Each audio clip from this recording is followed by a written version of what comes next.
Hey guys, tonight we begin with something slightly less mathematical but arguably more useful if you ever find yourself without electricity, running water, or an understanding of modern plumbing, medieval survival techniques.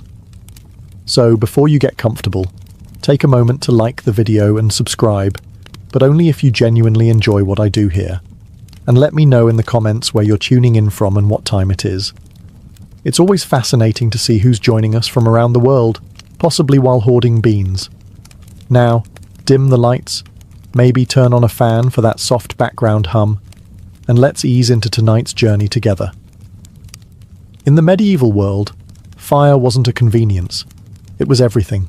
Heat, cooking, light, protection, and possibly your only friend during a week-long storm in a thatched hut. So when you left home, you didn't pack snacks, you packed fire. Enter the portable fire bundle, the medieval version of a Zippo lighter. If that lighter was slow, smelled like sheep, and could burn your entire cart down if handled badly. Here's how it worked. You'd take a glowing ember from your home hearth, typically charcoal, and wrap it inside dried moss, fungus, or punkwood, often stuffed into a hollowed-out horn or a fireproof leather pouch. Sometimes it was wrapped in linen soaked in saltpeter or animal fat for longer smouldering. The ember would smoulder for hours, sometimes even an entire day, ready to be revived with a bit of breath and some gentle coaxing, much like your self-esteem after a peasant tax audit. The whole bundle was lightweight, reusable, and vital. It saved you from the misery of having to strike sparks from flint and steel for 30 minutes straight while pretending you knew what you were doing. Firemaking was notoriously fickle, especially if your tinder got damp or your hands were frozen into sad little claws. Carrying fire meant you could walk into a clearing, build a shelter, unpack your moss-wrapped miracle, and with a puff of breath and a prayer to Saint Smoky of the Ember, have flames ready for soup, warmth, or dramatic shadow puppet storytelling. You could even hand one to a neighbour on their way to market, passing the literal torch, because no one liked being the guy who had to beg for fire at dusk. Socially awkward and occasionally met with, "Should have packed your moss, Gerald." If you've ever looked at a prepper pantry, it's basically a museum of vacuum-sealed ambition. Jerky, beans, mystery cans from 2011, and enough freeze-dried stroganoff to survive a small apocalypse and still complain. But medieval folks, they preserved meat the old-fashioned way, with smoke, salt, and the quiet terror of having nothing to eat come February. Now, most people today think of smoking meat as something you do with a grill, a beer, and mild barbecue delusions. But in the Middle Ages, smoke wasn't for flavour. It was for survival. And not just any smoke. This was strategic, sneaky smoke. Hidden smoke. You see, in many homes, especially cottages with open hearths, meat wasn't displayed proudly above the fire like in a fantasy movie. It was hung behind the fire, tucked high up in rafters, out of reach from animals, children, and that one neighbour who always showed up at dinner. Why behind the fire? Because that's where the cool smoke drifted, slow and steady, rising through the house and wrapping itself around whatever unfortunate chicken or pig part you'd managed to obtain. Over days, weeks, and even months, the smoke would dry the meat, kill off bacteria, repel insects, and make sure your ham survived longer than your New Year's optimism. This wasn't your sweet applewood barbecue kind of smoke. This was pine and despair smoke, thick, acrid, and full of character. After a few months, the meat was hardened, darkened, and fully armed against decay, bugs, and relatives dropping in unexpectedly. Even better, hidden meat smoked slower and was harder to steal. That matters when you live in a village where "I didn't see your sausage hanging there" is somehow a legal defence. And don't forget the dual benefit. While the meat smoked, the house stayed warm and pest-resistant. Nothing says cosy medieval evening like sitting under a smouldering ham in a room filled with smoke and hope. Today's preppers love perimeter defence. Motion sensors, tripwires, camera drones, and that one guy who always insists his dog can smell looters from a mile away. But medieval folks had their own version of property defence, and it didn't require batteries, barking, or Wi-Fi. It was called a living fence. And yes, It was exactly what it sounds like. Imagine trying to keep your cows in and your neighbour's children out without using lumber, nails, or yelling. The solution? Grow your wall. Living fences, also called hedgerows, were created by planting fast-growing bendy trees like willow, hawthorn, hazel, or blackthorn close together. As they grew, you didn't just let them shoot upward like overachieving weeds. No, you bent, wove, and interlaced the branches into a thick, snarling hedge that could stop a pig, redirect a goose, and absolutely ruin a thief's evening. It wasn't just effective, it was elegant, in a spiky, borderline violent sort of way. Some hedges were laid, meaning the trunks were partially cut and bent sideways, encouraging new growth while still alive. Others included thorny plants that doubled as burglar deterrents and a free berry source, assuming you had the hands of a masochist. And here's the beauty of it. Living fences grew stronger over time. Unlike wooden fences that rot, collapse, and invite every carpenter in town to give you a quote, hedgerows became thicker, denser, and more impenetrable each year. Medieval farmers weren't just building walls, they were cultivating fortresses. They also served multiple roles. Birds nested in them, pollinators loved them, and they prevented soil erosion. Basically, they were medieval multi-tools, if your multi-tool had thorns, bees, and the occasional hidden ferret. They were also beautiful. Some hedgerows still visible in England today are over 700 years old, meaning they've outlived wars, kings, and several attempts at Brexit. When you hear clay battery, you might imagine monks in pointy hats zapping frogs with static, or medieval peasants accidentally inventing the Tesla. But no, this kind of battery had nothing to do with electricity and everything to do with temperature control, long before thermostats, mini-fridges, or the phrase climate anxiety. Clay, as it turns out, is not just for pots, questionable sculptures, and preschool.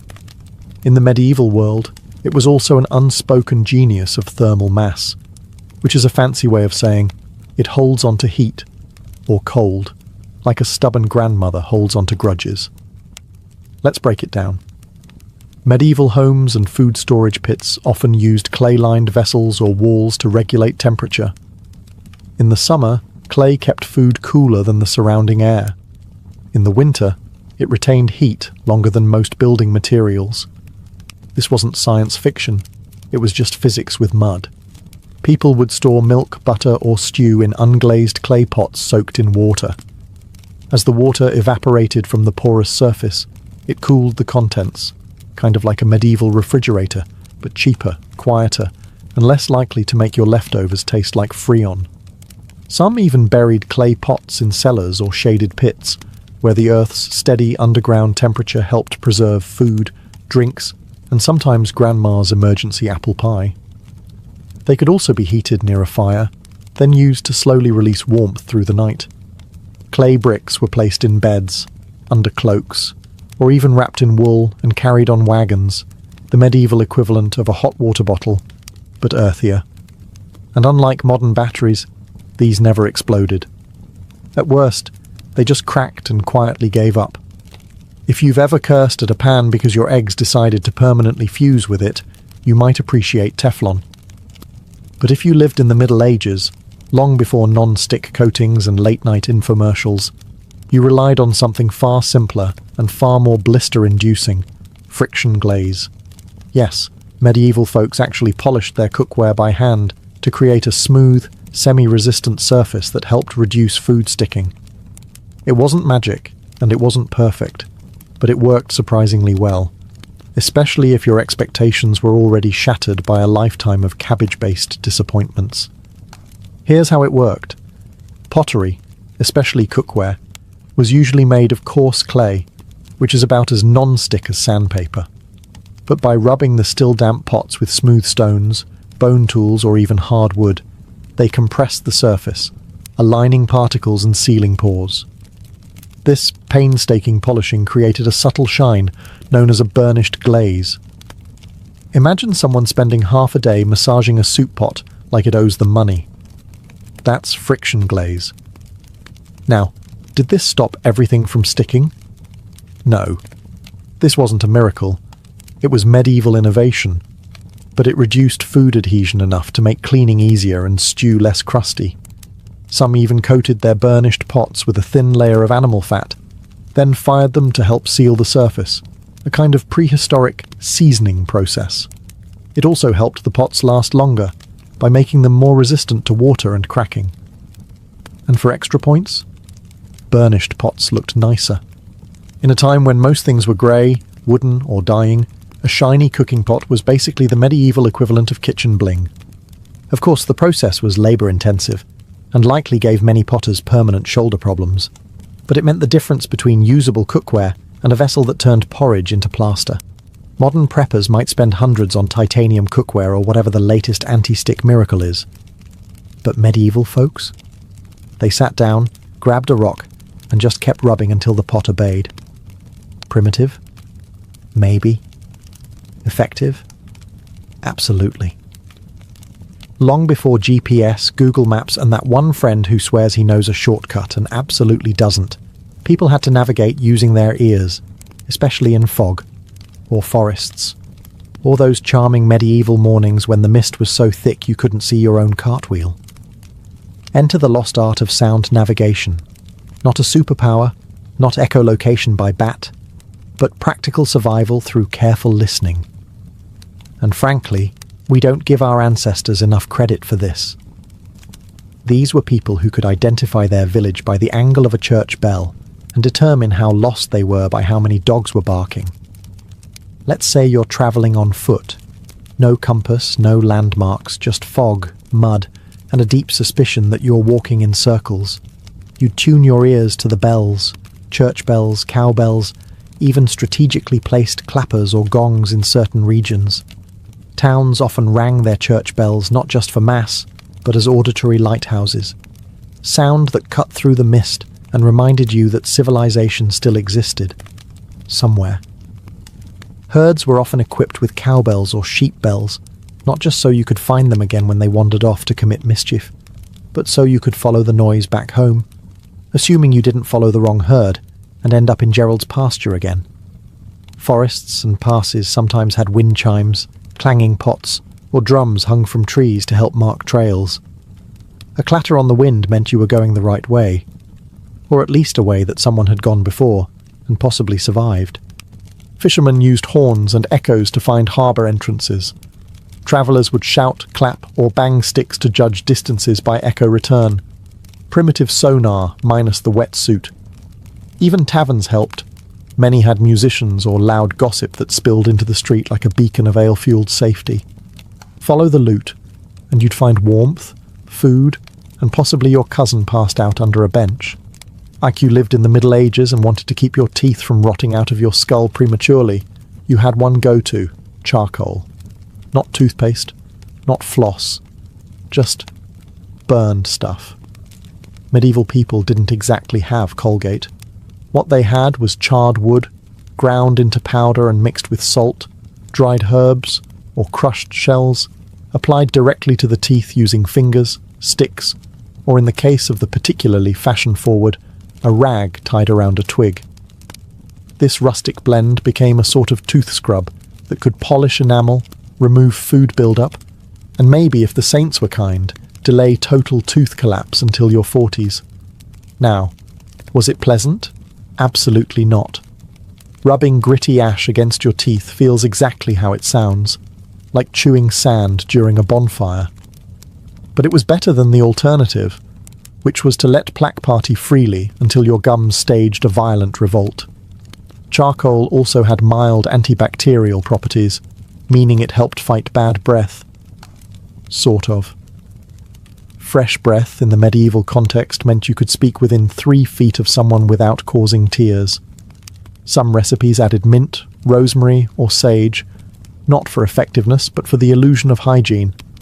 Others swore by vinegar rinses afterward, which likely undid any good the charcoal did, and added a nice enamel-melting bonus. Dental work, when things went bad, involved pliers, strong arms, and a total absence of anesthesia. So yes, smearing ashes on your molars suddenly looked like a very attractive alternative.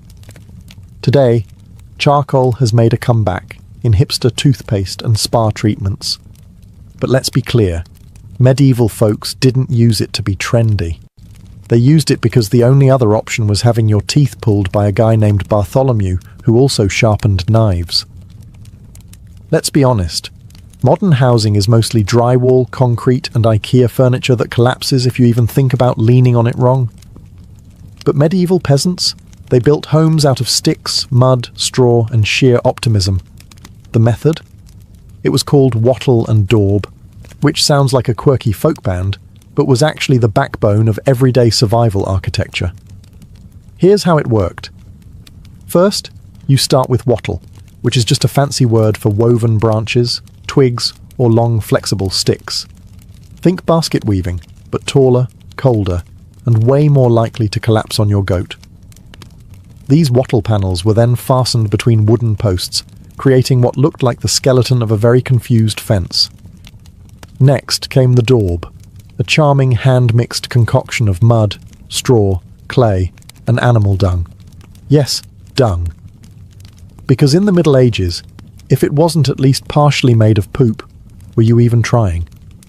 This delightful paste was smeared into the wattle and left to dry, forming a surprisingly strong, insulated wall. It kept out the wind, held in heat, and provided the kind of rustic scent that said, "Home sweet, slightly composting home." Now, it wasn't glamorous.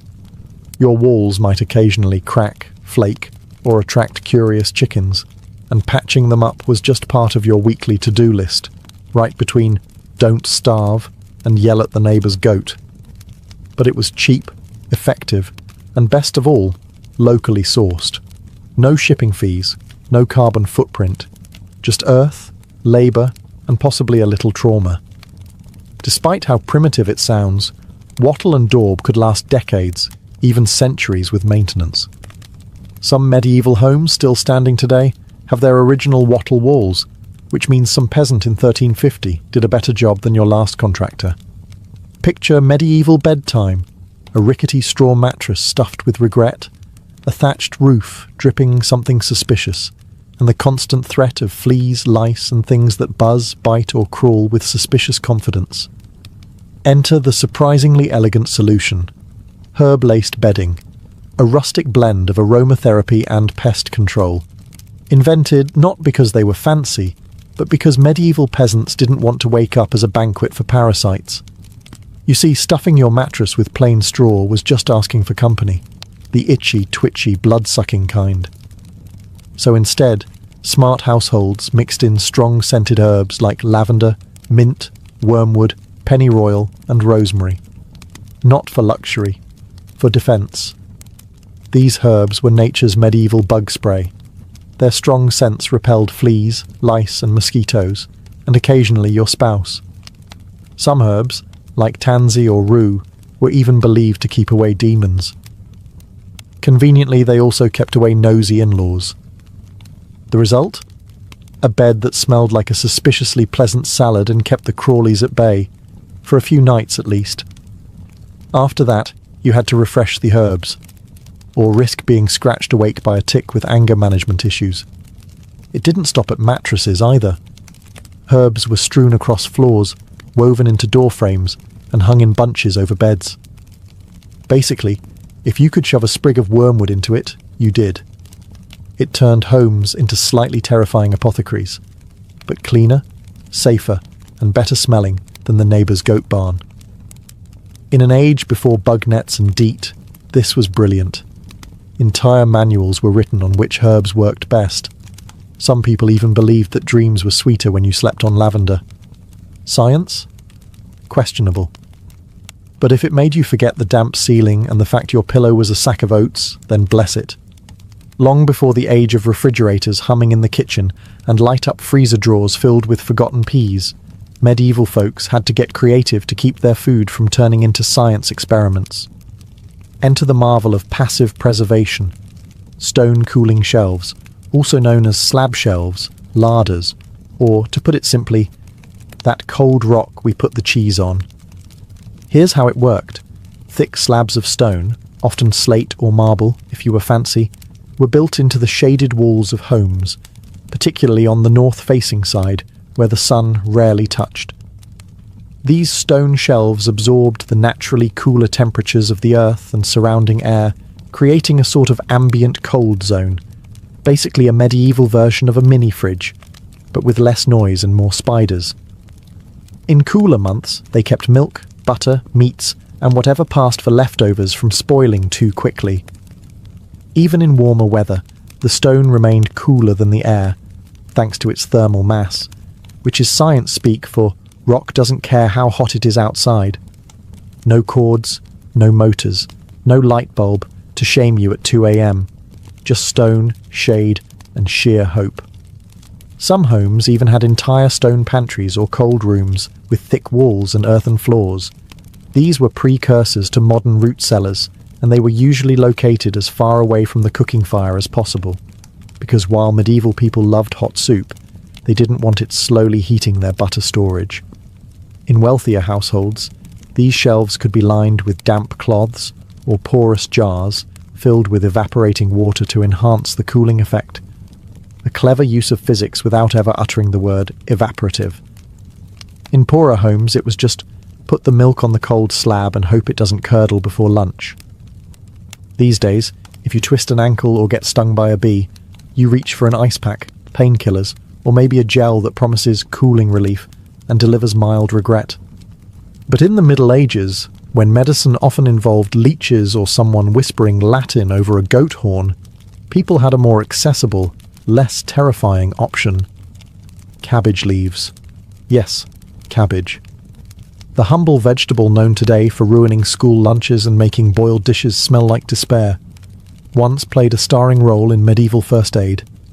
Cabbage leaf dressings were used for everything from swelling and bruises to mastitis, joint pain, and the occasional plague-adjacent mystery rash. The logic? Simple. Cabbage is cooling, flexible, and slightly antimicrobial. A natural compress that came pre-wrapped in its own leafy packaging. You'd take a large, preferably cold cabbage leaf, crush it slightly to release the juices, and then wrap it around the injured area, often securing it with linen or a bit of wishful thinking. The effect was surprisingly soothing. The leaves' cool moisture helped reduce inflammation, while the natural compounds, including sulfur, flavonoids, and enough farm smell to keep relatives at arm's length, did the rest. Some healers would warm the leaves instead, depending on the ailment. For chest congestion or sore joints, a heated cabbage poultice was the medieval equivalent of Vicks Vapo Rub, only leafier and less minty. And unlike many treatments of the era, it didn't involve bloodletting or chanting under the moon. It was simple, repeatable, and didn't require a trained monk or a full moon sacrifice. Just a cabbage and a bit of patience. Of course, in lean times, those same leaves might end up in your soup pot once you were done using them, which adds a whole new level of appreciation for medieval resilience. And stomachs made of iron. Before electricity, candles, or the smug glow of a solar-powered lantern, medieval people had to get creative about keeping the darkness at bay. And when torches were expensive and candles were for churches or the rich, everyday folks turned to something cheaper, smellier, and weirdly effective. Rushlights, also known as bacon torches for the budget-conscious. So what exactly is a rushlight? Imagine a long, thin reed or rush plant, commonly found in marshy areas. So basically everywhere you didn't want to walk barefoot. These rushes were dried, peeled, and then soaked in animal fat, usually bacon drippings, mutton tallow, or anything vaguely greasy and not immediately needed for dinner. The result? A slow-burning, semi-flammable wick that could be propped up in a metal clip and lit like a candle. The light wasn't exactly romantic. It sputtered, smoked, and had all the charm of a bacon-scented fire hazard. But it worked, and in the Middle Ages, that was good enough. Each rushlight could burn anywhere from 10 to 30 minutes, depending on how well it was soaked and how thick the rush was. If you needed more time, you lit another one. If you needed better light, you moved closer. And if your rushlight went out in a drafty room, well, welcome to the fun world of medieval darkness. Rushlights weren't just for lighting, though. They were timers too. Need to boil something for half a rushlight's length? Done. Want to see how long it takes Gerald to return from the alehouse? Light one and count. They were cheap, fast to make, and surprisingly sustainable, assuming you didn't mind your house smelling faintly like fried pig and marsh water. Today, we store butter in refrigerators, plastic tubs, or inside artisanal wooden churns if you're really committed to pretending you live on a Victorian dairy farm. But in the Middle Ages, refrigeration wasn't an option.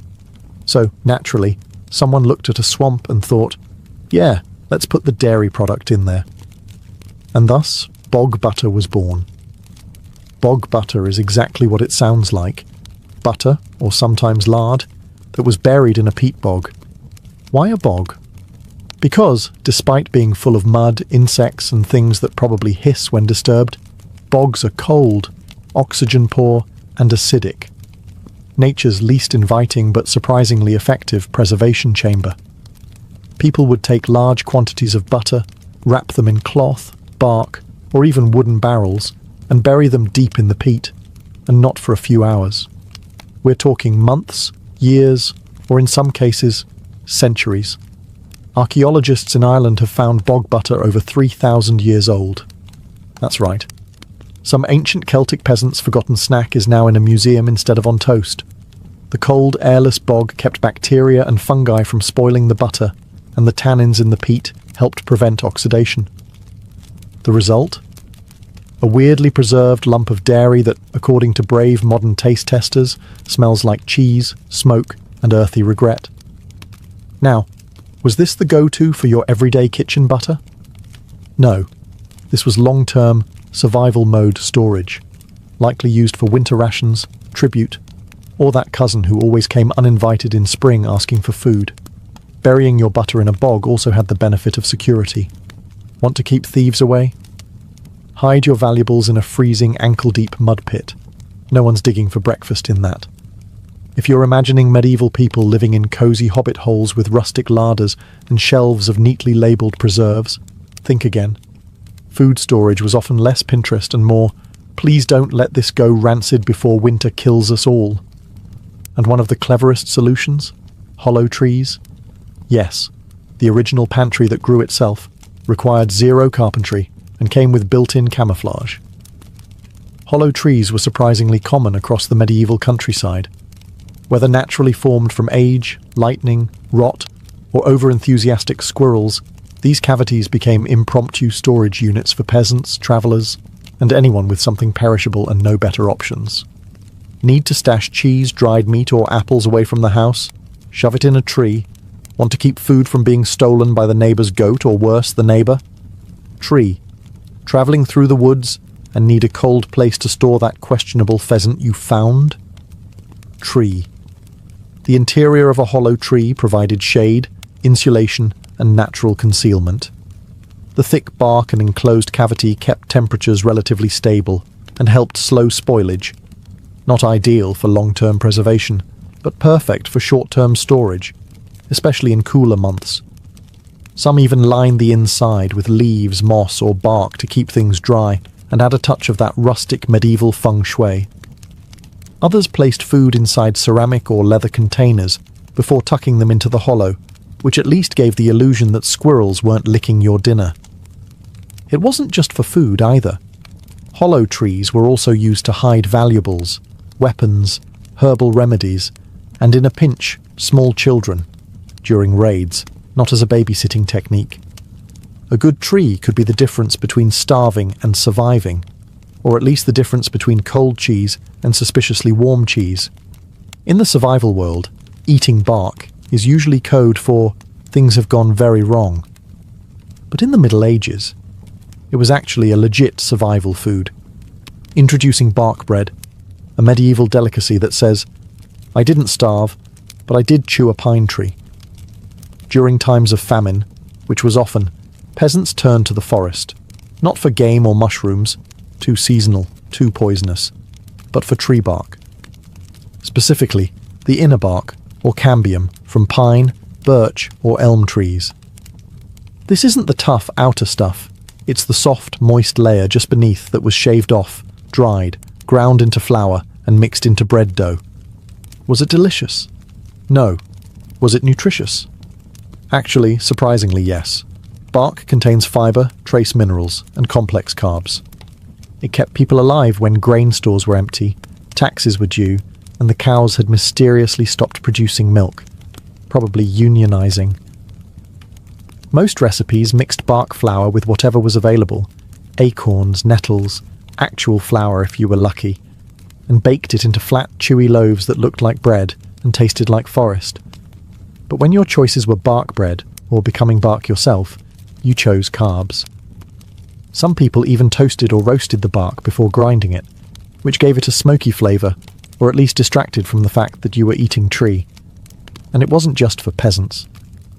During sieges and harsh winters, entire communities relied on bark-based food to survive, sometimes even taxing how much cambium you could harvest from communal forests. Too much bark collection, and the tree died. Not enough, and the villagers did.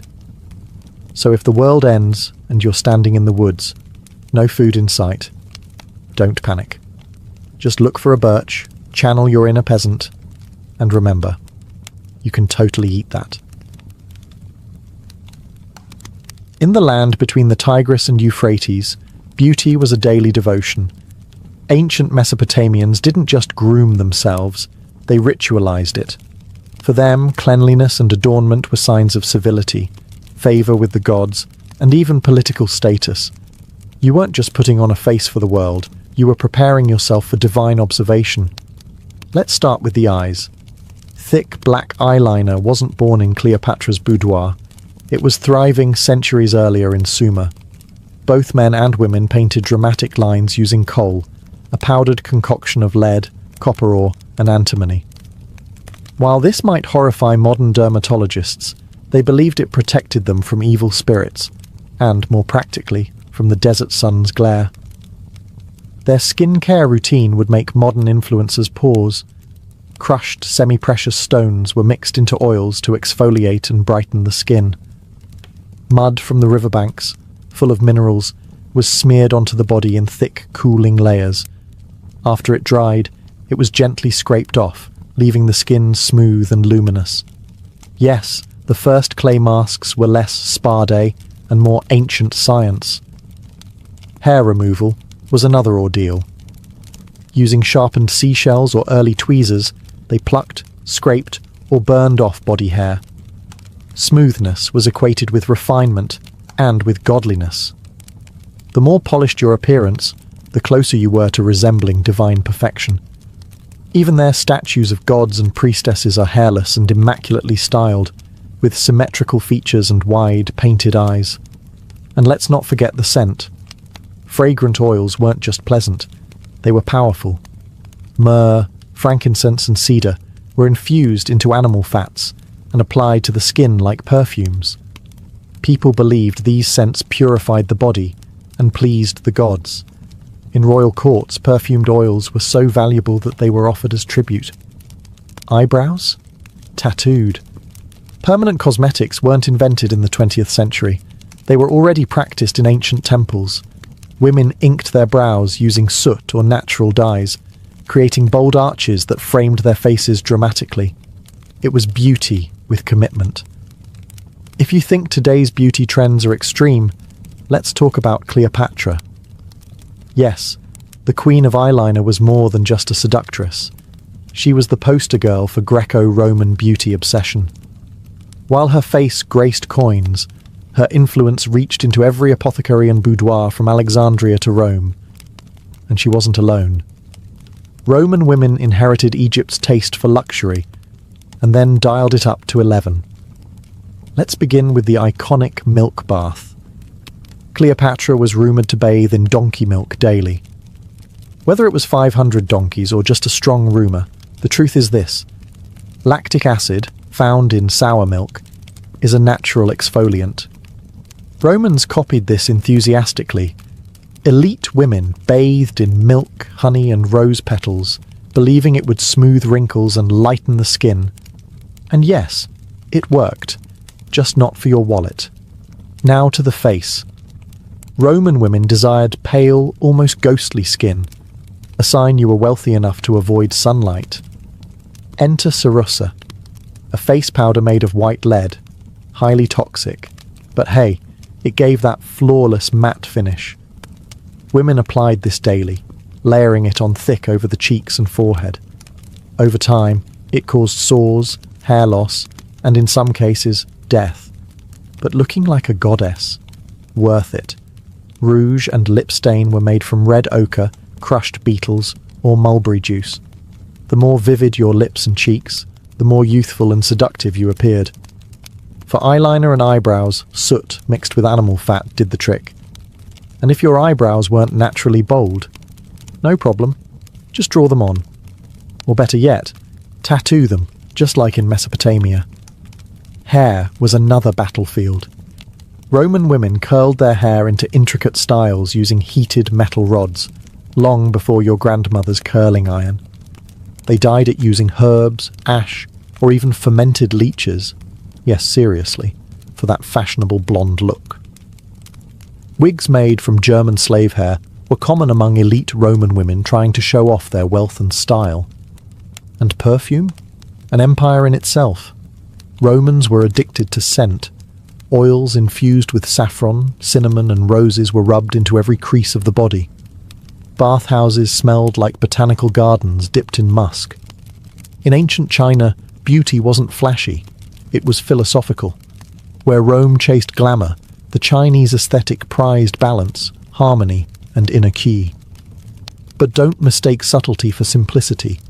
The beauty rituals of dynastic China were just as rigorous, deeply spiritual, and sometimes shockingly intense. Start with the skin. Chinese beauty standards revered a pale, porcelain-like complexion, not because they feared the sun, but because fair skin symbolized nobility and leisure. Peasant women worked the fields under harsh sunlight. Aristocratic women? They stayed indoors and preserved their complexions like priceless scrolls. White lead powder, ground pearl, and even powdered rice were common ingredients. It wasn't just makeup, it was medicine too. Many formulas were designed by court physicians and believed to boost qi or prolong life. But the real star of ancient Chinese skincare was jade. Jade rollers, which TikTok made trendy again, were used centuries ago by Han Dynasty women. Cool to the touch and symbolically connected to immortality, jade tools were rolled across the face to promote circulation, reduce puffiness, and maintain youth. Even emperors were known to keep jade pillows, believing the stone would draw toxins from the skin while they slept. Eyebrows were serious business. Women shaped and painted their brows to reflect fashion and politics. In some dynasties, long swooping brows were in vogue. In others, short and upward tilted lines dominated. Ink made from burnt willow or charcoal was applied with brushes made from rabbit fur. Some trends even encouraged removing natural brows altogether and redrawing them higher on the forehead, achieving a more heavenly appearance. Lips were tinted with a blend of cinnabar and animal fat, sometimes mixed with beeswax. Rouge, made from safflower petals, was dabbed on cheeks in small circles. And beauty marks? They weren't accidental. Some women painted tiny black dots near their lips or eyes, considered flirtatious symbols of charm and mystique. Hair care was a daily ritual. Women used fermented rice water and camellia oil to wash and nourish their hair, which they often grew down to their knees. Elaborate updos, held in place with jade pins and golden combs, weren't just about style. They were a declaration of status, elegance, and cultural refinement. To the ancient Chinese, beauty wasn't loud or lethal. It was meditative, disciplined, and symbolic. It was artful restraint paired with quiet power, written not in words, but in the soft glow of powdered faces and the curve of a perfect brow. If ever there was a time when beauty killed, literally, it was the Renaissance. In the courts of Italy, England, and France, women weren't just enhancing their appearance, they were slowly poisoning themselves in pursuit of perfection. The goal? A glowing, alabaster white face with blood-red lips and high, delicate brows. The method? A chemical cocktail that would terrify a modern dermatologist. Let's start with the most infamous, Venetian ceruse. This was a luxurious face paste made from white lead and vinegar. It gave a smooth, bone-white finish, hiding blemishes and wrinkles. Queen Elizabeth I wore it religiously. Under candlelight, it gave a luminous glow that made skin look porcelain. But the downside? Skin corrosion, paralysis, tooth decay, and, eventually, death. It was the Renaissance equivalent of a slow-drip time bomb. But wait, there's arsenic too. For women who wanted to brighten their complexion or lighten freckles, arsenic wafers were sold as miracle pills. Swallowing small doses supposedly gave the skin a translucent look. It also caused vomiting, kidney damage, and internal bleeding. But beauty waits for no one, not even your liver. Eyebrows were plucked into thin arches, or removed entirely. A high, rounded forehead was fashionable, so women sometimes shaved their hairlines an inch or two to create the illusion of a larger brain, and therefore higher virtue. Balding was rebranded as high status. Cheek colour came from crushed berries, cochineal bugs, or vermilion. Lips were painted with similar mixes. Some women used mercury-based red dyes, which added a seductive pop of colour and irreversible nerve damage. Flushed cheeks were not just pretty, they indicated youth and vitality, something aristocrats cherished in an era of short lifespans. And the smell? Cloying. Fragrances made from ambergris, musk and civet were worn not just for allure, but to mask the unwashed reality beneath layers of toxic cosmetics. After all, bathing was still viewed with suspicion in many parts of Europe. Hair? Golden locks were ideal, especially in Italy. Women bleached their hair using mixtures of sulfur, soda, and lemon juice. Then sat in the sun wearing wide-brimmed hats with the tops cut out to expose only their hair. It worked, but also fried their scalps.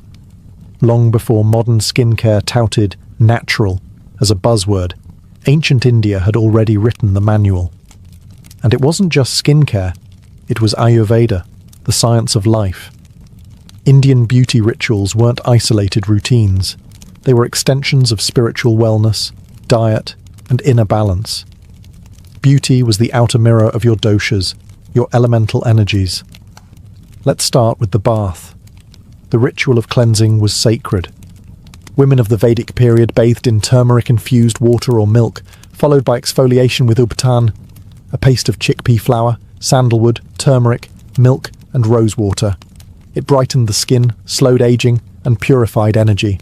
No parabens, no microplastics, just ingredients from the kitchen that doubled as sacred medicine. Hair was a crowning glory. Coconut oil, amla, Indian gooseberry, and hibiscus were infused into warm oils, massaged into the scalp to stimulate growth, calm the mind, and ward off premature greying. Thick, waist-length hair wasn't just an aesthetic. It was a marker of vitality and femininity. Hair oiling sessions were communal, intimate, and meditative. Kajal, the black eyeliner still used across India today, had spiritual roots. Made from soot and ghee, it was believed to protect from the evil eye. Mothers would apply it not just to themselves, but to their babies as a shield against negative forces. But it also framed the eyes beautifully, giving them the depth of ancient poetry. Fragrance? Entire cities like Kanauj became famous for distilling attars, perfumes made from flowers like jasmine, rose, and vetiver. These oils were rubbed onto the skin, used in hair, and even mixed into bath water. Their purpose wasn't just seduction, but spiritual clarity. Scents helped align the senses with the divine. Lip and cheek tints came from beetroot, saffron, and crushed rose petals. And teeth? Cleaned with neem sticks and charcoal long before plastic toothbrushes arrived. Even dental hygiene was a ritual, timed with moon cycles and linked to doshic balance. Perhaps most unique was mehendi, henna. used to decorate hands and feet, especially during weddings, henna wasn't just cosmetic. It cooled the body, lowered stress, and signified joy, fertility, and transformation. Every swirl in the design told a story. The ancient Greeks adored beauty, but not in the flashy, gilded sense of later empires. For them, beauty was moral. Physical perfection reflected a virtuous soul. A sculpted body or symmetrical face wasn't just attractive, it was a sign of inner harmony, intelligence, and divine favour. So it's no surprise that grooming in classical Greece was practically a civic duty. Let's begin with the skin. Like the Romans, Greeks idolized pale complexions. A white face meant leisure and nobility. A tanned face meant you worked outside, which was for slaves and peasants. To achieve this ghostly ideal, Greek women used powders made from white lead, again, chalk or crushed seashells. These powders weren't subtle. In fact, some women layered them so thickly that they cracked when they smiled. But hey, beauty is sacrifice. Red lips and cheeks came from mulberries, red iron oxide, or even wine dregs. The richer the red, the more desirable the look. However, application had to be light. Heavy makeup was frowned upon. A modest flush meant good health and chastity. Too much. That was associated with prostitutes, known as hetairae, who famously used richer rouge and elaborate cosmetics to entertain philosophers and statesmen alike. Hair care was no afterthought.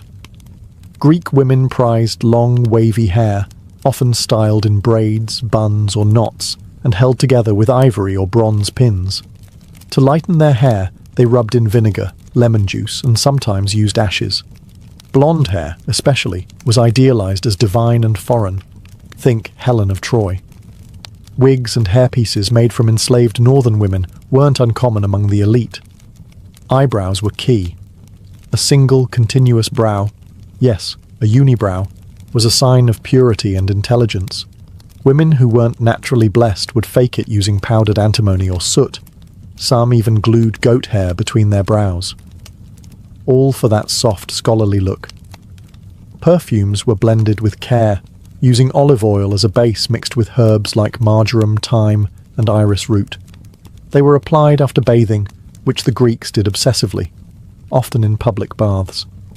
Cleanliness was next to godliness, literally. In the jungles and highlands of Mesoamerica, beauty wasn't soft, and it definitely wasn't subtle. For the Aztec and Mayan civilizations, beauty was bold, a physical badge of identity, power, and sacred duty. The ideal body was crafted, carved, and sometimes painfully altered, all in service of the gods and societal status. Let's start with the most intense, cranial modification. Among both the Mayans and Aztecs, shaping a baby's skull was seen as an enhancement. From infancy, wooden boards were gently but firmly bound to a child's head to elongate the skull into a sloped, almost cone-like shape. It was a sign of nobility, intelligence, and beauty. The longer and smoother the forehead, the higher your social standing. Next up, dental decoration. Forget whitening strips. Mayan elites embedded jade, turquoise, and even hematite into their teeth. Tiny holes were drilled with obsidian tools, and precious stones were glued in with natural resins. The sparkle when they smiled, literal. The pain tolerance, astronomical. Filed teeth were also fashionable, shaped into sharp points or symmetrical patterns to mimic animal traits, suggesting strength or divine connection. Skin and face painting played a major role in daily life and ritual. Aztec women often wore red and yellow pigments on their cheeks, while both men and women used black paint for ceremonies. The colours weren't random, they had meaning. Red was for life and fertility. Black often signified war or devotion. Some paints were made from crushed insects, like cochineal, giving a vibrant crimson hue.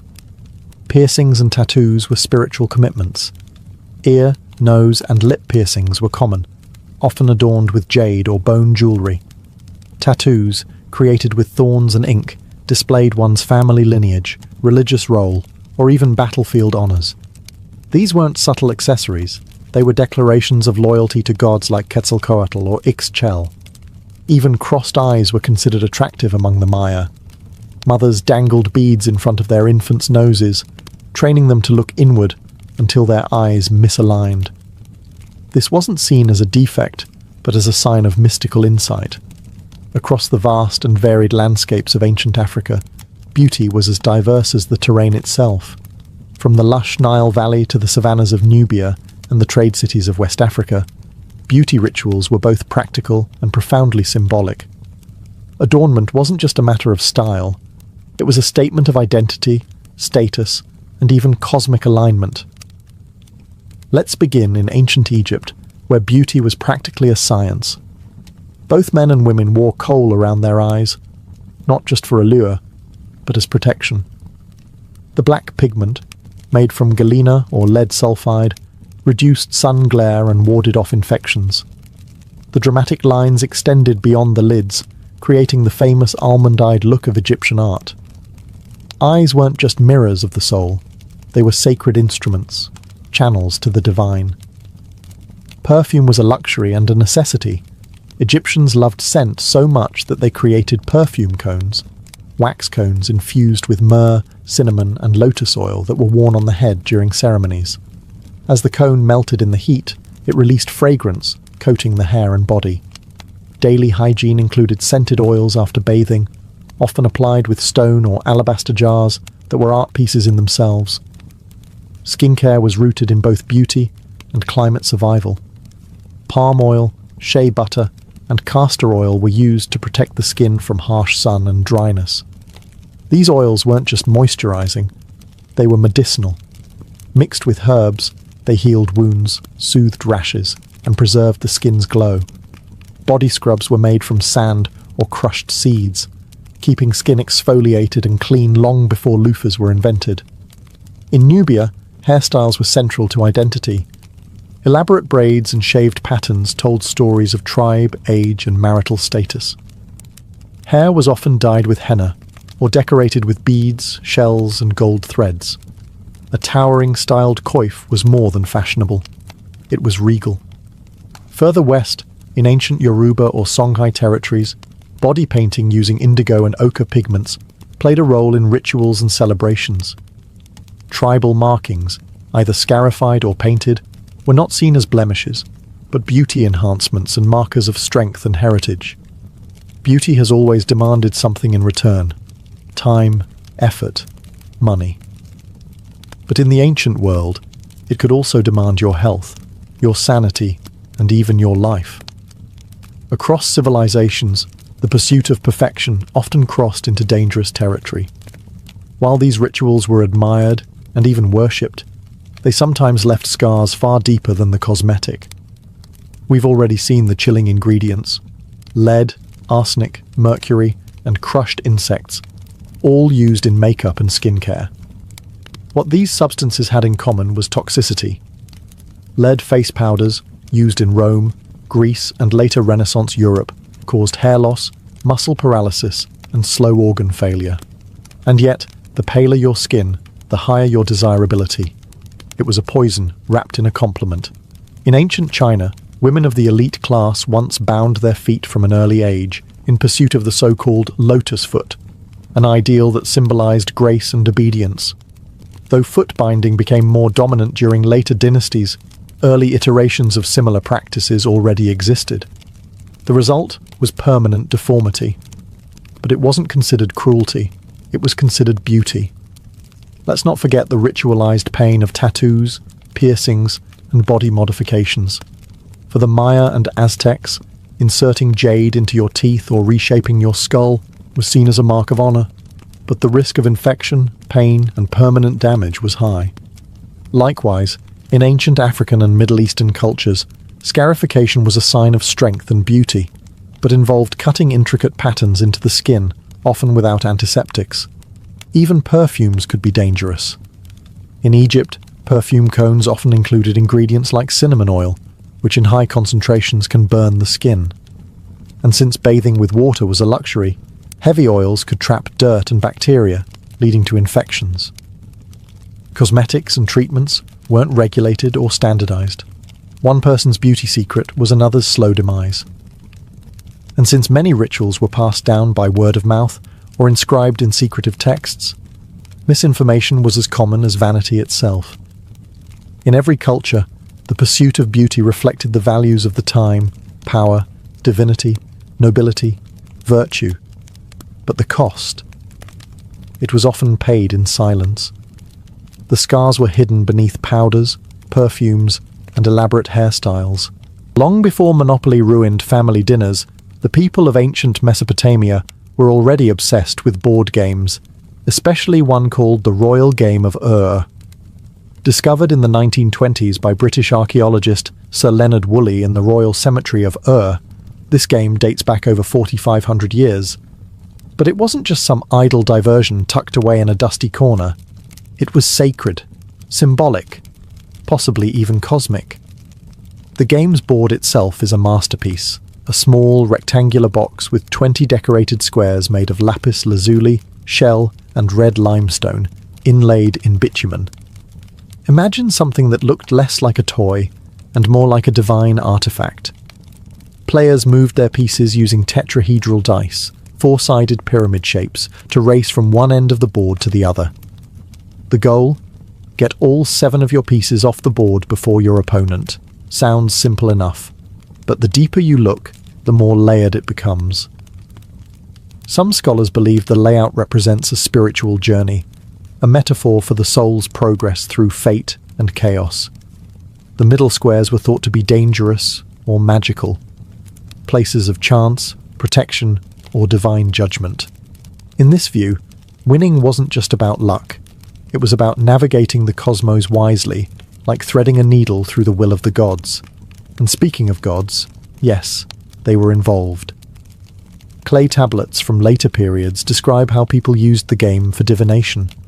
Scribes would consult dice throws and interpret them as omens, using the game as a sort of oracle. Think of it as ancient tarot by way of competitive backgammon. The Royal Game of Ur wasn't just played in temples or palaces. Versions of it have been found as far away as India and Egypt, suggesting it spread along trade routes and captivated multiple cultures. It may have been the first truly international board game, long before chess or checkers were even invented. For the ancient Sumerians, playing the Royal Game of Ur wasn't merely about killing time. It was about confronting fate, testing divine favour, and perhaps glimpsing the hidden structure of the universe. It was a game, yes, but also a ritual, a race, and a rehearsal for eternity. Senet wasn't just a board game, it was a passport to the afterlife. Played as early as 3100 BCE, Senet appears in tomb paintings, funerary texts, and even on the laps of pharaohs like Tutankhamun. To the ancient Egyptians, Senet wasn't merely for entertainment. It was a ritual simulation of the soul's journey through the underworld, where every move on the board could echo through eternity. The Senet board consisted of 30 squares, arranged in 3 rows of 10. Each player had 5 or 7 pieces, and the object was to move them across the board and safely off the final square. The twist? Movement was determined by casting sticks or bones, which acted as rudimentary dice. But luck alone wouldn't win you the game. Strategy and timing were essential. What began as a casual pastime soon gained spiritual weight. By the New Kingdom period, around 1550 BCE, Senet had evolved into something far more than a household diversion. It was now a symbolic enactment of the soul's voyage through the Duat, the Egyptian underworld. Certain squares on the board came to represent key stages of that journey: rebirth, judgment, peril, purification. Each turn of the game wasn't just a gamble, it was an invocation of divine will. The iconography around Senet became increasingly mystical. Some boards were inscribed with hieroglyphs representing protective deities or spells. Square 26, for example, often symbolized the House of Rebirth, while Square 27 might be the House of Happiness. Landing there could mean divine protection, while other squares spelled delay or even danger. The board became a microcosm of the afterlife, a spiritual obstacle course laid out in cedar and paint. Senet was also closely tied to the goddess Ma'at, the embodiment of truth, justice, and cosmic order. Playing Senet well was a symbolic rehearsal for navigating the trials of the afterlife, where the soul would be weighed against the feather of Ma'at. Win the game, and you might win immortality. Lose? Let's just say you'd better hope someone packed extra amulets in your tomb. So while Senet may look like an ancient version of backgammon, it was much more. Part game, part theology, part guidebook to the netherworld. In Egypt, you didn't just play Senet, you prayed through it. To the untrained eye, knucklebones looked like child's play, just a handful of oddly shaped bones tossed in the air. But in ancient Greece, it was far more than a simple pastime. It was a game of skill, chance, flirtation, and even divine symbolism. Whether in bustling Athenian marketplaces or quiet temple courtyards, knucklebones clattered across stone floors, echoing laughter, rivalry, and ritual. The game was originally played using the small ankle bones of sheep or goats, known as astragaloi. Unlike modern dice, these four-sided bones didn't roll in uniform patterns, making each throw unpredictable. Players tossed them into the air and tried to catch them on the back of their hand, or land them in certain positions to score points. The rules varied by region and era, but the thrill was universal. It wasn't just kids who played. Adults, particularly women, adored it. Greek vases and sculptures often show young girls playing knucklebones in elegant robes, their faces full of concentration. For many, it was a game of elegance and dexterity, a kind of ancient fidget spinner meets social ritual. In fact, it was sometimes used as a courtship display, where a graceful throw might catch the eye of a passing suitor. But there was also something deeper. The astragaloi were often linked to fate and the gods. Each side of the bone had a name and a numerical value, which made them ideal for both gaming and divination. A good throw might be interpreted as a sign from the gods, perhaps even a message from Apollo or Hermes. And if you threw 4 of the same side? That was the coveted Venus throw, a win so perfect it was said to be touched by divine favour. The game also had strong ties to death and the afterlife. Knucklebones were often placed in graves as toys or tools for divination in the next world. Some believed spirits could play through them, or that they helped the dead predict the future. Eventually, the game evolved. Greeks began casting knucklebones made of bronze, glass, and ivory. But the core appeal remained. It was easy to learn, hard to master, and steeped in mystique. In Greece, knucklebones were more than a game. They were flirtation, fate, and fun, all rolled into a single toss. If chess is war on a board, then ludus latrunculorum was Rome's declaration of battle. This ancient Roman game, often shortened to latrunculi or the game of little soldiers, wasn't just a way to pass time in a villa courtyard. It was an intellectual sparring match, a brainy rehearsal for real-world conflict. To play it well was to think like a general. The exact rules of ludus latrunculorum have been lost to time, but enough fragments, wooden boards, clay pieces, and literary references remain to paint a compelling picture. Played on a grid, often 8x8 or 9x10 squares, each player controlled an army of small uniform pieces called latrones, or mercenaries. The objective? Outmaneuver your opponent and capture their pieces by surrounding them. No dice, no luck, just cunning. What made it thrilling was its subtlety. This wasn't a race game like or Senet. It was tactical, demanding foresight and psychological warfare. Players would bait, feint, and trap, just like in actual military campaigns. Roman authors like Varro and Ovid mention it as a pastime favoured by both soldiers and statesmen. Some saw it as a test of character. Others just liked humiliating their friends in front of a crowd. Interestingly, the game wasn't confined to the elite. Latrunculi boards have been found scratched into stones, floors, and even rooftops across the Roman Empire, from Britain to Egypt. Soldiers played it while stationed on the frontier. Merchants played it between negotiations. It transcended class and culture, offering both escape and strategic training. The pieces themselves varied. Simple pebbles, carved ivory tokens, or glass counters. Some boards featured special squares, possibly fortresses or thrones, where key captures could occur. Scholars debate whether a single king piece existed in some versions, but regardless, the game rewarded ruthless logic over brute strength. Roman poets often used the game as a metaphor. Losing a piece was like losing favour in court. Getting surrounded, like political betrayal. Even the gods were said to play versions of it, suggesting that strategy was not just human, but divine. Ludus Latrunculorum may be extinct, but its spirit survives in modern games like chess and checkers. It was Rome's intellectual bloodsport, a game where victory meant more than bragging rights. It meant superiority of mind. Before Senet reigned supreme in ancient Egypt, there was Mayhen, a mysterious, spiral-shaped board game named after a protective serpent god. Mayhen wasn't just a game. It was a riddle wrapped in mythology, strategy, and ceremony. While the exact rules have vanished into the sands of time, the surviving boards and game pieces suggest that Mayhen was more than just recreation. It was cosmic symbolism in motion. The board itself was striking. A coiled serpent, its body segmented into rectangular spaces, spiralling inward toward the head. The serpent, Mayhen, was believed to protect the sun god Ra during his nightly journey through the underworld. So in essence, each game was a reenactment of a divine voyage. Players navigating the coils of danger, transformation, and rebirth.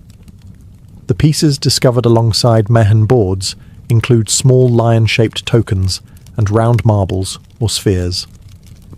Scholars believe each player controlled a set of marbles that travelled through the serpent's body, possibly escorted or threatened by the lion figures.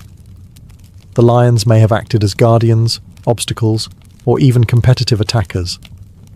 While it's unclear exactly how movement worked, it likely involved dice or casting sticks, as with other Egyptian games. What makes Mayhen so fascinating is its rapid disappearance. Popular during the Old Kingdom, around 2600 to 2300 BCE, it abruptly vanished from records and archaeological finds by the Middle Kingdom.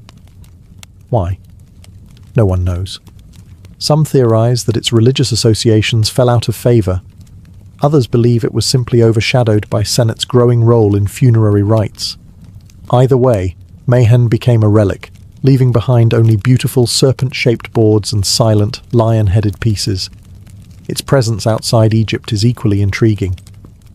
Similar spiral boards have been found in Cyprus and the Levant, suggesting the game, or at least its imagery, travelled through trade or conquest. Did it retain its symbolic meaning in foreign lands? Or was it stripped of myth and reduced to a puzzle? The evidence doesn't say, but the mystery only adds to Mayhen's allure.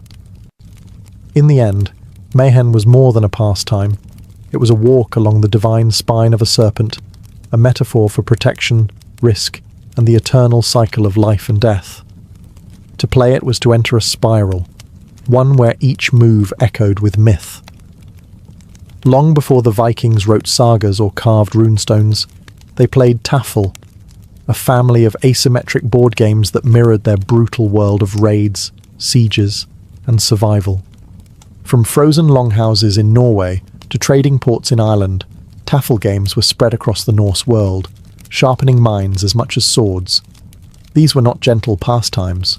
Tafel was warfare, distilled into strategy, deception, and calculated risk. The most famous version is Hnefatafl, or King's Table, played on a square grid that varied in size, most commonly 11x11 or 13x13.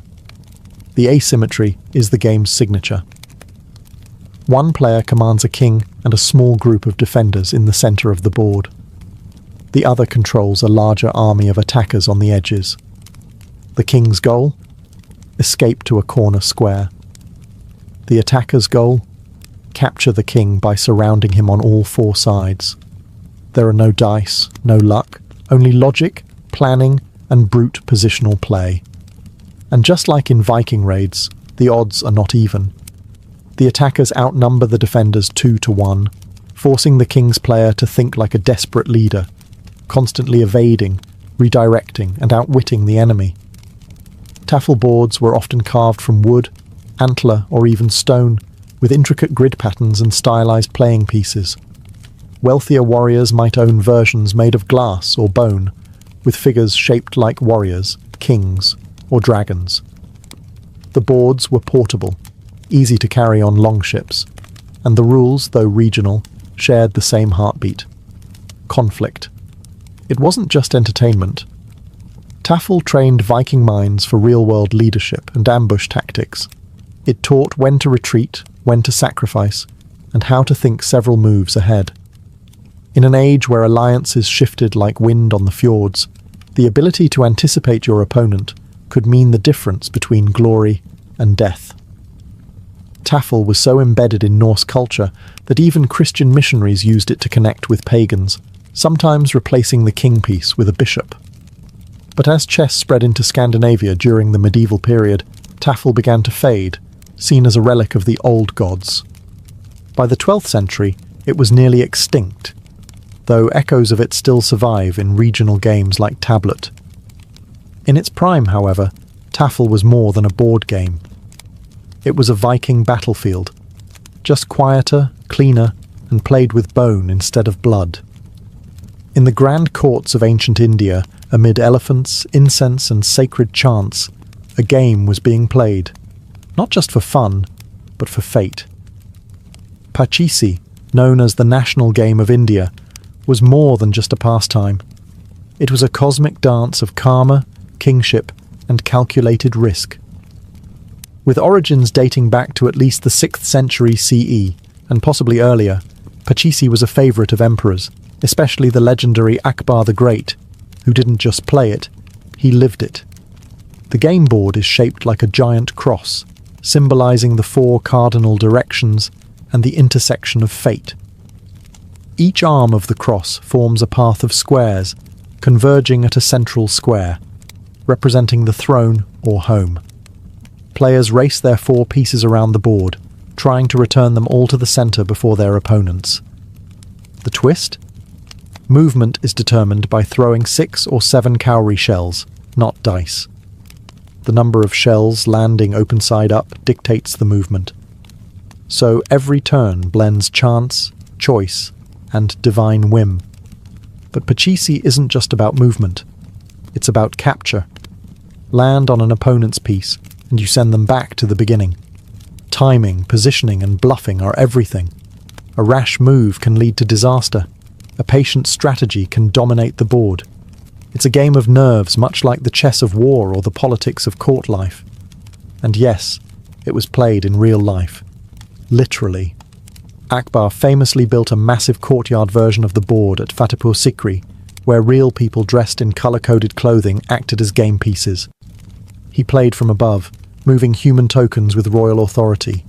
It was spectacle, statecraft, and spiritual theatre all rolled into one. Pachisi's symbolic layers run deep. The cross-shaped board reflects the intersection of Dharma, duty, Artha, prosperity, Karma, desire, and Moksha, liberation. Success requires not just skill, but alignment with universal order. A good game, like a good life, balances risk and restraint. Later, British colonists adapted Pachisi into Ludo, flattening its symbolism into something more digestible. But the original game remains a masterpiece of ancient Indian thought. Pachisi was more than a race. It was a lesson in destiny, patience, and the subtle dance of karma across a board, where every throw mattered. If you were an Aztec, rolling the bones wasn't just a gamble, it was a spiritual transaction. Patoli, one of Mesoamerica's oldest known games, was part gambling, part ritual, and part cosmic drama. It was played everywhere, from humble village corners to the great temples of Tenochtitlan, and always under the watchful eye of the gods, especially Macuilxochitl, the patron of games, dance, and excess. The game board was simple in appearance. A cross-shaped grid, typically drawn on mats, stone, or even carved directly into temple steps. It contained 52 spaces, mirroring the Aztec calendar cycle of 52 years. This wasn't accidental. Time, fate, and cosmic cycles were embedded in every square. Players began with 6 beans marked with dots, functioning like primitive dice. These were thrown to determine how many spaces a player's token could move. Each player had a set of markers, often stones, bones, or carved figurines, that they maneuvered around the board in an effort to complete a circuit before their opponent. But Patoli wasn't just a race, it was a duel. Land on an opponent's piece and you could send it back to the start, or worse, eliminate it completely. But danger worked both ways. Certain squares were penalty spaces, tied to bad omens, where landing meant forfeiting progress, or goods. That's right, goods. Because Patoli wasn't just played for pride, it was a full-blown gambling event. Players bet everything from food and blankets to gold dust, jade, and even slaves. High-stakes games could get intense. Spectators would gather, cheering or jeering, and priests sometimes oversaw matches to ensure fairness and spiritual propriety. Players made offerings to Maquilxochitl before major games, asking for luck or forgiveness in case of loss. To play Patoli was to risk not only wealth, but divine disfavour. The Spanish, upon arriving, were horrified. They saw Patoli as a gateway to vice and paganism. Gambling was outlawed and boards destroyed. But the game lingered in memory, passed on secretly, or morphed into less dangerous variants. What made Patoli unique wasn't just its mechanics, but its fusion of luck, strategy, and cosmology. The board was a miniature universe. Each throw was a spin of fate, and every game mirrored the eternal gamble between order and chaos, life and loss. To modernize, games are usually seen as leisure, something to unwind, compete, or kill time. But in the ancient world, games were often sacred. They weren't just entertainment, they were mirrors of the cosmos, training grounds for rulers, and rehearsals for death, fate, and rebirth. Across civilizations, from Mesopotamia to Mesoamerica, play was never just play, it was ritual in disguise. Take Senet and Patoli, for instance. These weren't casual pastimes. They were embedded with religious meaning, often played in temples, tombs, and ceremonial contexts. Senet boards were found in the tombs of Egyptian pharaohs, not as toys but as tools to guide the soul through the duat, the underworld. Winning a Senet game wasn't about outsmarting your opponent, it was about proving your spiritual readiness for the afterlife. Likewise, in the Aztec world, Patoli was played under divine surveillance. Maquilxochitl, the god of games and excess, demanded offerings and observance. The throws of beans weren't just lucky or unlucky. They were messages from the gods, signs of favour or punishment. Losing your possessions could be seen as karmic justice. Winning, a momentary alignment with cosmic forces. Even more abstract games like Mayhen and Pachisi carried rich symbolic weight. Mayhen reenacted the serpent god coiled around the sun god Ra during his nightly journey through the underworld. Every movement on the board symbolized protection, progress, or peril. Pachisi, with its cross-shaped layout, wasn't just about reaching the center. It was a model of dharma, karma, and moksha, the entire spiritual cycle rendered in cowrie shells and tokens. And the role of games in education and warcraft can't be overstated. Games like Ludus Latruncalorum and Tafel weren't just distractions for soldiers. They were tactical simulations. Emperors, generals, and young nobles played them not just to win, but to learn. Games trained the mind to anticipate moves, counter threats, and balance aggression with strategy.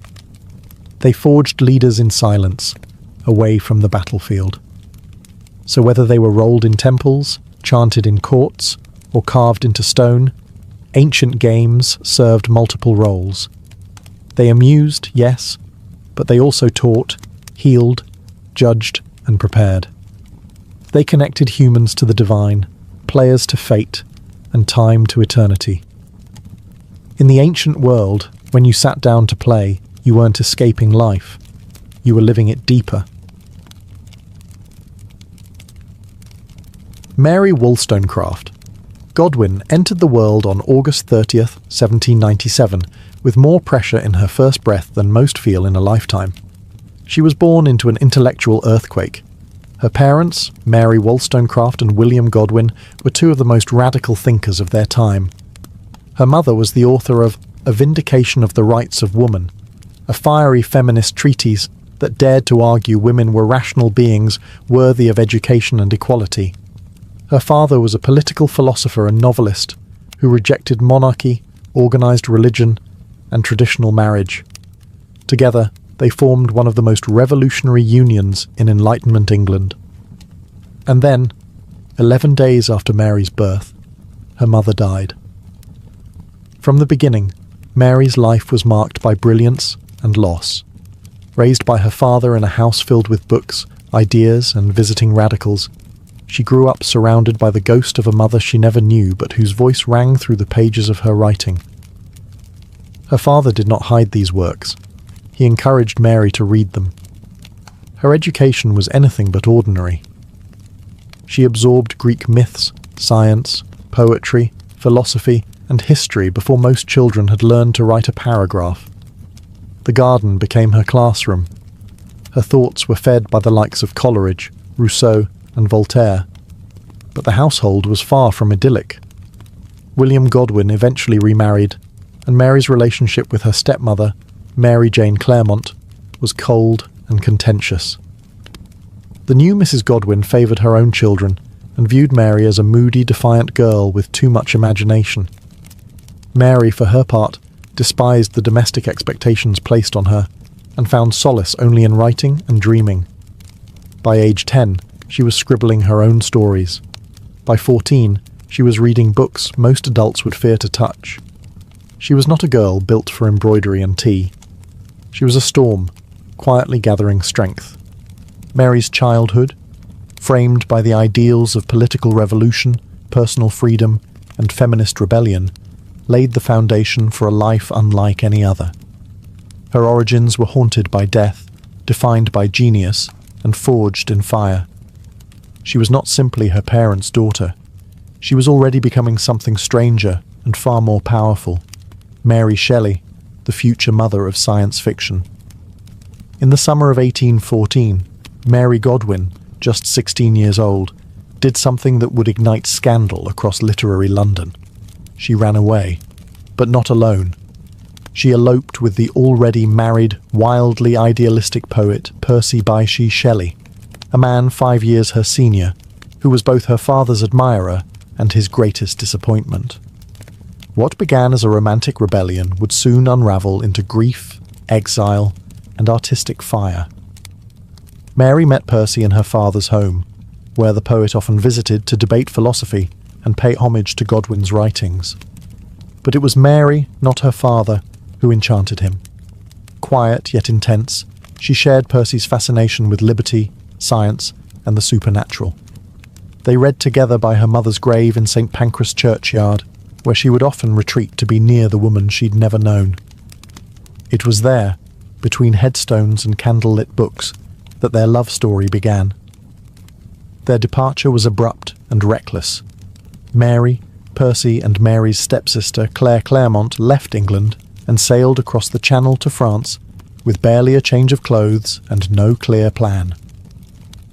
Percy abandoned his pregnant wife Harriet, a decision that would haunt all of them. The trio wandered through revolutionary France and Switzerland on foot, writing in their journals by day and sleeping in flea-bitten inns by night. Their money ran out quickly, forcing them back to England in disgrace. What followed was a spiral of hardship. Percy's creditors hounded them. Mary's father, once the voice of free love, shunned her, and the children began to die. Mary gave birth to a daughter who died within weeks. "Dream that my little baby came to life again," she wrote in her journal.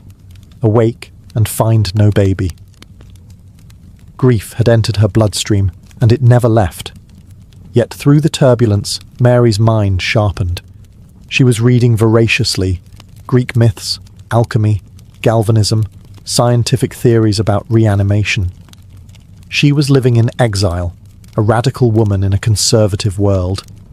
Her relationship with Percy was both intoxicating and exhausting. He was brilliant, erratic, emotionally distant, yet passionately supportive of her writing. Mary Shelley had become an outcast, but she was no victim. Her life, already overflowing with rebellion and heartbreak, was laying the groundwork for something extraordinary. And in just a few short years, on the shores of Lake Geneva, lightning would strike. In the summer of 1816, Mary Godwin, now Mary Shelley, found herself at the heart of one of literary history's most infamous vacations. She was in Switzerland, staying at the Villa Diodati by Lake Geneva with her lover Percy Shelley, her stepsister Claire Claremont, the notorious Lord Byron, and Byron's physician John Polidori. The weather was miserable. Thanks to the eruption of Mount Tambora the year before, the skies were choked with ash. Crops failed. Temperatures dropped. It became known as the year without a summer. Trapped indoors, the group passed the time telling ghost stories and discussing science, poetry, and philosophy. One night, Byron proposed a challenge. Each person should write their own supernatural tale. A creative storm began to brew, one that would change literature forever. Mary was just 18. Byron and Shelley were already celebrated poets. Polidori would go on to write The Vampire, a precursor to Dracula. But it was Mary, quiet and observant, who would shatter expectations. At first, she struggled to come up with an idea. Days passed. Then, during a conversation about galvanism, the use of electricity to reanimate dead tissue, something clicked. That night, Mary had a vision. In her words, "I saw the pale student of unhallowed arts kneeling beside the thing he had put together. I saw the hideous phantasm of a man stretched out. She had dreamed of a scientist, and the monster he brought to life. Thus was born Frankenstein, or the modern Prometheus." The novel wasn't just horror, it was a fusion of science, myth, and grief. Victor Frankenstein's obsession with creating life mirrored the age's fascination with scientific progress. The creature, shunned and unloved, reflected Mary's own feelings of abandonment and otherness. Themes of parenthood, isolation, and guilt bled onto every page, drawn from her losses and the chaotic men around her. When Frankenstein was published in 1818, it was anonymous. Many assumed Percy had written it. He had penned the preface. He was the husband. He was the man. But the truth couldn't stay hidden. The world would come to know Mary Shelley not only as the wife of a poet, but as the mother of science fiction. In one summer she had taken lightning, death, and her own sorrow, and made a monster that would never die. After the birth of Frankenstein, Mary Shelley's life didn't settle into literary triumph. Instead, it plunged deeper into sorrow. Death had always circled her, but in the years following 1818, it closed in relentlessly. Even as her creation began to walk in the public imagination, her own family began to vanish. Mary and Percy returned to England, where grief struck again. Their two young children, Clara and William, both died. Clara from dysentery in Italy, William from malaria shortly after. Mary was devastated. She had now lost 3 children in as many years. The pain was bottomless. She wrote, "I am not now in a state to be comforted." She isolated herself, her mind darkened by nightmares, and her health began to deteriorate. Yet amidst the sorrow, a glimmer of life emerged. In 1819, she gave birth to her only surviving child, Percy Florence Shelley. He would become her anchor in the years to come, but even he could not shield her from the next blow. In 1822, tragedy struck again, this time brutally and suddenly.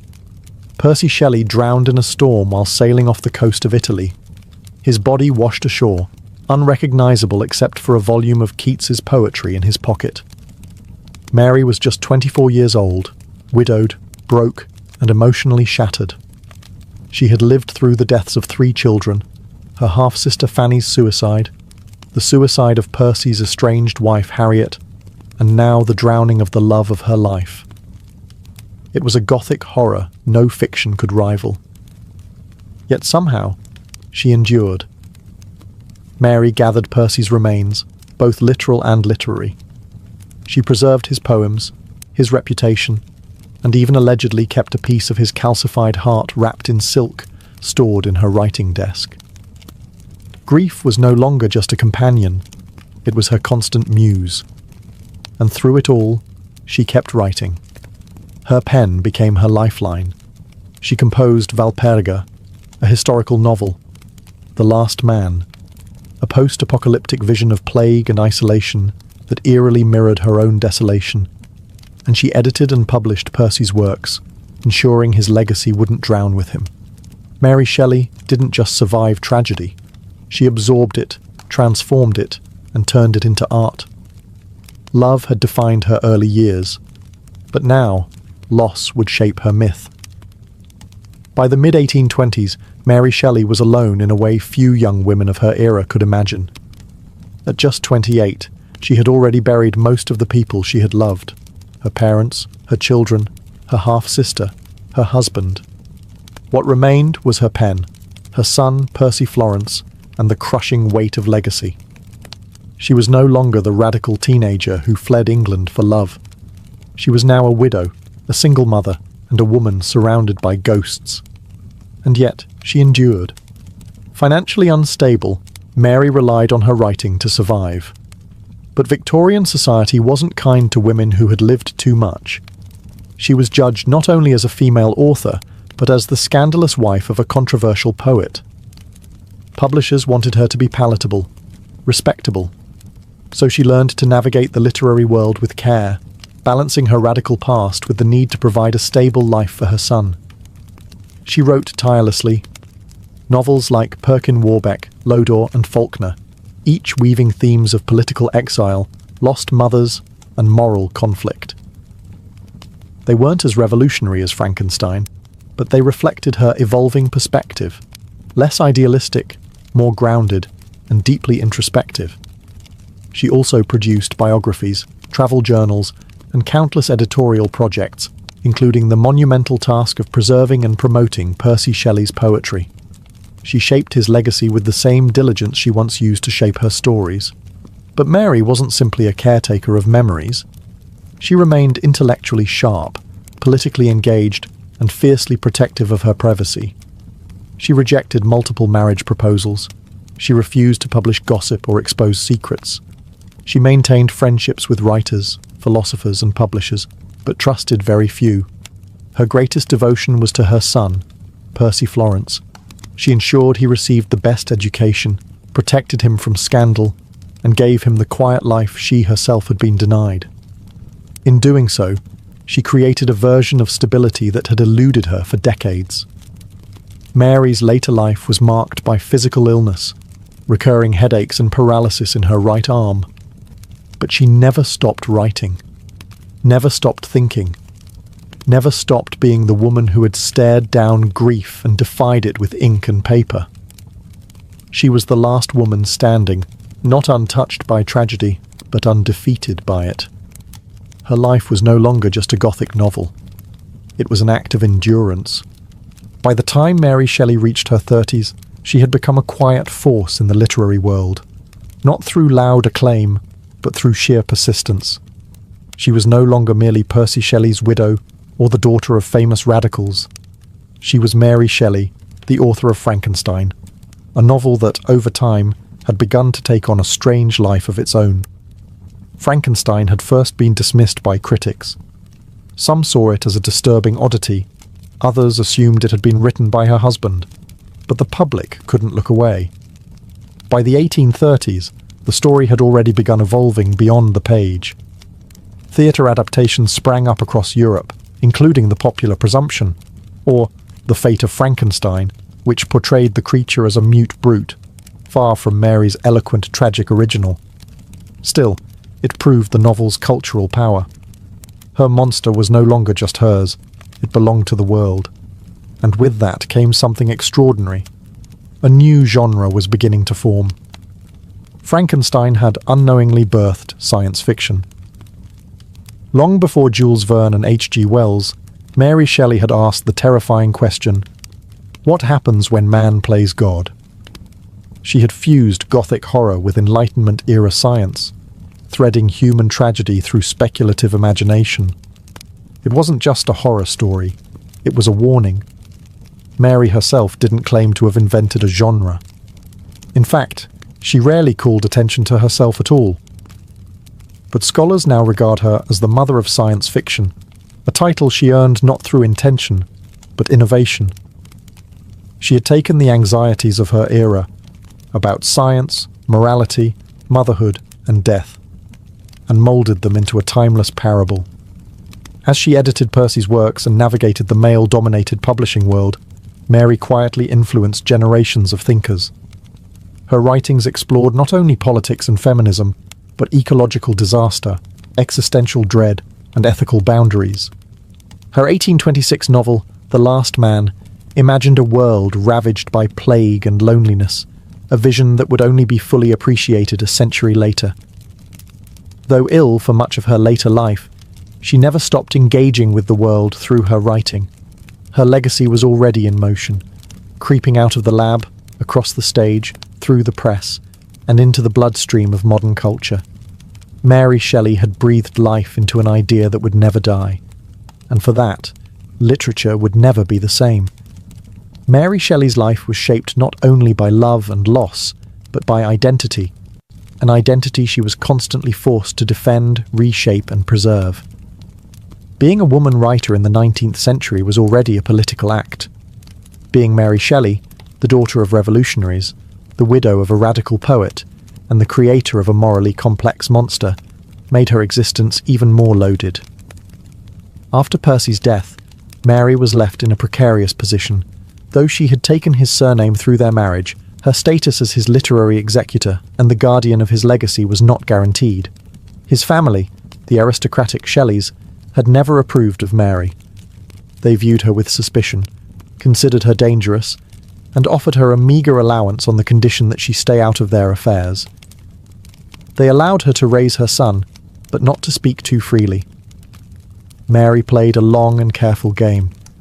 She towed the line between respectability and rebellion, crafting a public persona that was quiet, literary, and maternal, while still protecting her radical lineage beneath the surface.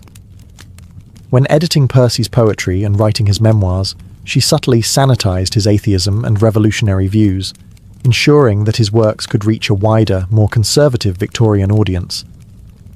Critics have debated this move for decades. Was it betrayal or strategy? Perhaps it was both. Mary understood the politics of reputation better than most. But while she worked to preserve Percy's legacy, she also fought for her own. Publishers wanted her to be silent, anonymous, or at best, the footnote to her husband's genius. Mary refused. She continued writing novels under her own name. In an era when women were still publishing under male pseudonyms, Mary Shelley insisted on visibility.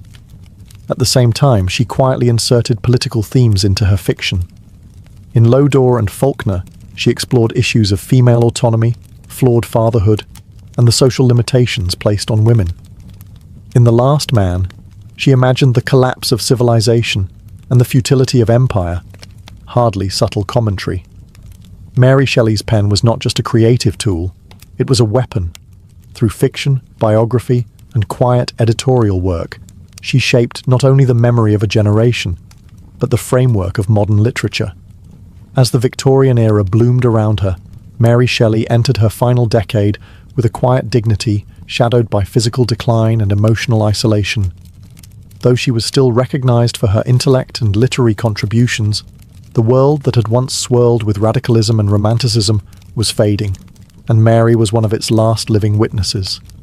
The vibrant coterie of her youth, Byron, Percy, Clare, even her father William Godwin, were gone. The revolutionary fire of the early 1800s had given way to Victorian restraint. Mary found herself increasingly alone, burdened by chronic illness. She suffered from debilitating headaches, partial paralysis in her arms, and what may have been a recurring brain tumour. Yet she rarely complained. Her pain was simply folded into her routine, like ink into paper. Still, she remained committed to her son, Percy Florence Shelley, who had grown into a dutiful and affectionate young man. Unlike his parents, Percy Florence lived a conventional life. eventually inheriting the baronetcy denied to his father. Mary clung to his companionship, focusing her remaining energy on ensuring his success and protecting him from scandal, especially the ghosts that still followed the Shelley name. Though her days of bold creation were behind her, Mary kept working. She maintained correspondence with publishers, friends, and fellow intellectuals. She continued reading widely: history, science, political theory, remaining intellectually engaged even as her body betrayed her. She kept editing Percy's works, carefully curating his poetic legacy while tiptoeing around the more incendiary pieces to preserve public favour. But the shadows never fully lifted. She lived modestly, sometimes on the edge of poverty, and never remarried. Marriage, to Mary, was never about security. It had been about passion and shared ideals.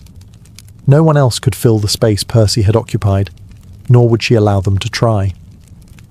In 1851, at the age of 53, Mary Shelley died of what was likely a brain tumour. She passed quietly, surrounded by her son and his wife. After her death, they found among her belongings locks of hair from her lost children, and the rumoured piece of Percy Shelley's heart wrapped in silk. Even in death, Mary Shelley remained the keeper of memory, a woman shaped by loss, elevated by genius, and driven to write through every shadow. Mary Shelley died in 1851, but her voice never went silent. In the decades that followed, her work, especially Frankenstein, grew beyond her wildest imagination. What began as a ghost story by a teenage runaway became one of the most influential novels in human history. Mary Shelley wasn't just remembered, she was resurrected, again and again. At first, her fame lingered quietly. During her lifetime, she had been praised mostly for her loyalty to Percy and her editorship of his poetry. Her own fiction, though respected, was often dismissed or misunderstood. Frankenstein was still seen as a curiosity, filed under Gothic horror, its deeper themes ignored by a world not yet ready to question science, morality, and man's place in the universe. But time revealed her genius. By the 20th century, Mary's monster had become a cultural icon. Film adaptations, beginning with the silent era and exploding with Universal's 1931 Frankenstein starring Boris Karloff, gave her creation a new face. Literally. The creature became a misunderstood symbol of modern anxiety, a tragic being forged by human arrogance and cast out by society. Each adaptation reflected the fears of its time: war, technology, nuclear power, artificial intelligence, and always, at the core, Mary Shelley's fingerprints. Scholars began to revisit her work with new eyes. Feminist critics championed her not just as the wife of a poet, but as a literary architect in her own right. They explored her insights into motherhood, grief, creation, and power. The Last Man, once overlooked, was re-evaluated as an early dystopian masterpiece. Her life itself, marked by rebellion, intellect and endurance, became as fascinating as her fiction. Today, Mary Shelley is not just remembered, she is revered. She is called the mother of science fiction, the queen of Gothic literature, a pioneer who fused the personal with the philosophical. Her legacy lives on in classrooms, laboratories, film studios, and political discourse. Whenever we ask what it means to be human, or what happens when creation outruns conscience, we're speaking in her language. She gave us a monster. But in doing so, she gave voice to every outsider, every orphaned idea, every mind cast out for being too curious. Mary Shelley didn't just write a novel, she rewired literature's DNA.